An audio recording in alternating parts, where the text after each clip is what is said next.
श्री सद्गुरु महाराज की जय। शांति संदेश जनवरी 2019 ईस्वी। सत्संग ध्यान करने से परिस्थिति का निर्माण। गुरु सेवी स्वामी भागीरथ बाबा। सम्माननीय साधु समाज, धर्म प्रेमी सज्जनों, माताओं एवं बहनों, आप लोगों को मालूम है कि यह सत्संग मकान के उद्घाटन के अवसर पर हो रहा है। मैं गुरुदेव से प्रार्थना करता हूँ कि इस मकान में रहने वाले सज्जन सपरिवार अच्छी तरह से रहें, बाल बच्चे पढ़े लिखें, विद्वान बने, देश और समाज की सेवा करें। गुरु महाराज जी कटिहार जिले के मनिहारी आश्रम में विराजमान थे। एक गरीब सत्संगी गुरु महाराज जी के दर्शनार्थ आए। उनको प्रणाम करने पर गुरु महाराज जी ने उनसे पूछने की कृपा की, सत्संग ध्यान करते हो जी? वह व्यक्ति बोला, हुजूर, जितना करना चाहिए उतना नहीं कर पाता हूँ। मैं बहुत गरीब हूँ, घोड़ा लादता हूँ, उससे जो कुछ बचता है उसी से जीविका चलाता हूँ। रात दिन पेट की चिंता में लगा रहता हूँ। उनकी बातों को सुनकर गुरु महाराज जी बोले, सुनो, जो नियम पूर्वक सत्संग ध्यान करता है उनके परिस्थिति का निर्माण होता है। वे इस बात को समझ गए और अपने घर में जाकर गरीबी में रहते हुए भी नियम पूर्वक सत्संग और ध्यान करने लगे। थोड़े ही दिनों में उनकी परिस्थिति में इतना सुधार हुआ कि वे एक प्रतिष्ठित संपन्न व्यक्ति हो गए। अभी हम लोगों ने ग्रंथ पाठ में भगवान श्री राम के उपदेशों को सुना। जौ परलोक इहा सुख चाहूँ, सुनी मम वचन हृदय दृढ़ गहूँ। सुलभ सुखद मार्ग यह भाई, भगति मोरी पुराण श्रुति गाई। भगवान श्री राम ने अपने राजत्व काल में एक सभा बैठाकर अपनी प्रजाओं से कहा था, यदि परलोक और इस लोक में सुख चाहते हो तो मेरे वचनों को सुन, उसे हृदय में दृढ़ता से ग्रहण करो।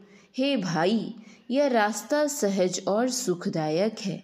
यह मेरी भक्ति है जिसको पुराणों और वेदों ने गाया है। यहाँ पर मेरी भक्ति से क्या मतलब हुआ? यहाँ पर मेरी भक्ति से मतलब है कि राम के सही स्वरूप की भक्ति। राम का सही स्वरूप क्या है? वनवास काल में भगवान राम वाल्मीकि मुनि के आश्रम में गए। वाल्मीकि मुनि के सामने श्री राम खड़े हैं।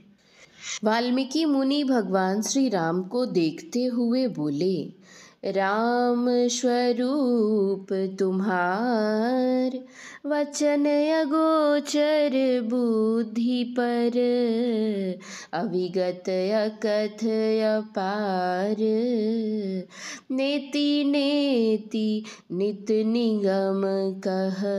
हे राम, आपका स्वरूप वचन से कहने योग्य नहीं है, बुद्धि से परे है, सर्वव्यापक, नहीं कहने योग्य और अपार है, जिसके लिए वेद इति नहीं, अंत नहीं कहते हैं। जिस राम का अंत नहीं, जो राम इंद्रियों के ज्ञान से नहीं जानने योग्य है, वह राम आकाश की तरह सब जगह, ठोस से ठोस पदार्थ में भी सघनता से परिव्याप्त है। वे ऊपर नीचे, आगे पीछे, बाईं और दाईं ओर, सब जगह वे ही हैं। मुंडकोपनिषद में एक मंत्र आया है, ब्रह्म वेदममृतम, पुरस अस्ताद ब्रह्म, पश्चाद ब्रह्म, दक्षिण तश्चोत्तरेण, अध सचोधर्व च प्रसृतम ब्रह्म वेदम, विश्वमिदम वरिष्ठम। अर्थात यह अमृत ब्रह्म ही आगे है, ब्रह्म ही पीछे है, ब्रह्म ही दाईं बाईं ओर है तथा ब्रह्म ही नीचे ऊपर फैला हुआ है। यह सारा जगत सर्वश्रेष्ठ ब्रह्म ही है। ऐसे राम की जो भक्ति करते हैं उनका परलोक और यह लोक सुखकर होता है। वैसे तो प्रायः लोग कुछ न कुछ भक्ति करते ही हैं, जैसे कोई बांस गाड़कर, कोई कांटी गाड़कर, कोई पत्थर रखकर या किसी मंदिर में जाकर पूजा पाठ करते हैं। इसी को असली भक्ति समझते हैं। नहीं, कुछ से अगर कुछ कर लेते हैं तो यह ठीक ही है, लेकिन इससे परलोक या यह लोक पूर्ण रूपेण सुखकर नहीं बतलाया गया है। जो राम सर्वव्यापक और सर्वव्यापकता के भी परे हैं, उसकी सही भक्ति करने के लिए 3 अवस्थाएं जागृत, स्वप्न और सुषुप्ति में नहीं रहना होता है। यह जीव जागृतावस्था में दोनों भावों के बीच में, स्वप्न में कंठ में और गहरी नींद की अवस्था में यानी सुषुप्ति में हृदय में रहता है। सर्वव्यापक राम की भक्ति करने के लिए सुषुप्ति, स्वप्न और जागृतावस्था का परित्याग कर अंदर में दोनों भावों के ऊपर तुरीयावस्था में प्रवेश करना पड़ता है। इसके लिए अपना सिमटाव करना पड़ता है, क्योंकि सिमटाव करने से ही ऊर्ध्वगति होती है। अपने को सिमटाव में लाने के लिए परमात्मा के जपने के बहुत से नामों में से एक नाम को श्रद्धा, विश्वास और जपने के सही तरीके से जपना पड़ता है। इसके बाद नाम संबंधी रूप का मानस ध्यान करना पड़ता है। एक नाम का जप और एक रूप का ध्यान स्थूल उपासना है। इसको ठीक से कर लेने पर दृष्टि योग करने की शक्ति आ जाती है। यह सूक्ष्म उपासना है। इस क्रिया को करने वाले ही तुरीयावस्था में प्रवेश कर दिव्य दृष्टि प्राप्त कर सकते हैं। इसके लिए आँख बंद करने पर जो अंधकार दिखाई पड़ता है, इसी अंधकार में बिल्कुल सिमटी निगाह से देखना होता है। कहाँ देखना होता है? गुरु जहाँ देखने का निशाना बतला दिए हैं, वहीं देखना होता है। संत तुलसी साहब के एक शिष्य का नाम तकी था। उनसे संत तुलसी साहब ने कहा था, अरे ए तकी तकते रहो, मुर्शद ने ये पंजा दिया, बेहोश हो मत छोड़ियो गर, चाहे तू जलवा पिया। तुलसी साहब ने तकी से कहा कि ए तकी, अगर तुम अपने अंदर में जलवा यानी तड़क भड़क या प्रकाश देखना चाहते हो तो जहाँ गुरु ने पंजा यानी देखने की आज्ञा दी है वहीं देखो। महापुरुषों ने देखने के समय आँख पर कुछ भी बल लगाने के लिए नहीं कहा, क्योंकि बल लगाने से आँखें खराब हो जाती हैं। इस क्रिया के करने में समय भी लगाना पड़ता है। बिना समय लगाए सफलता भी नहीं मिल सकती है। इसके साथ साथ संयम भी करना पड़ता है। इस कलयुग में भगवान महावीर हुए। ये राजकुमार थे। पूर्व जन्म का संस्कार उदय होने पर घर से निकल गए। कहीं से दीक्षा लेकर शांत एकांत में रहकर लगातार 12.5 वर्षों तक उन्होंने कठिन साधना की। जब इन्होंने संत अवस्था प्राप्त कर ली तब इन्होंने संयम के संबंध में कुछ उपदेश दिया। उनके उपदेश में है, आत्मशोधक मनुष्य के लिए शरीर का श्रृंगार, स्त्रियों पुरुषों का संसर्ग और पौष्टिक स्वादिष्ट भोजन सब तालपुट विष के समान महान भयंकर है। भगवान महावीर का कहना है कि तालपुट विष इतना भयंकर है कि उसे जिह्वा पर रखने भर की देर है, मरने में देर नहीं।